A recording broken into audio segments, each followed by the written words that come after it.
Hello mga idol, ito na naman tayo. Ito na naman ang aking recipe for today.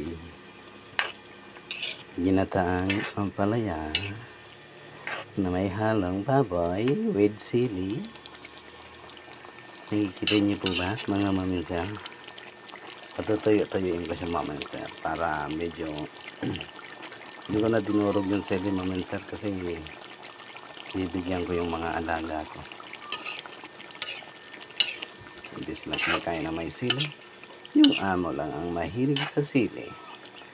Ano bang ginagawa natin mga mamin sir? Lagi po tayo mag-iingat kung saan tayo pupunta mga mamin sir. Ito ang ulam ko ngayon for today mamin sir. Oh, nagre-reklamo na yung alaya ko mamin sir. Kasi ang tagal ko daw magluto. Medyo ano pa kasi, marami pa yung sabaw. Tignan natin mamin sir. Yung tama na yung timpla.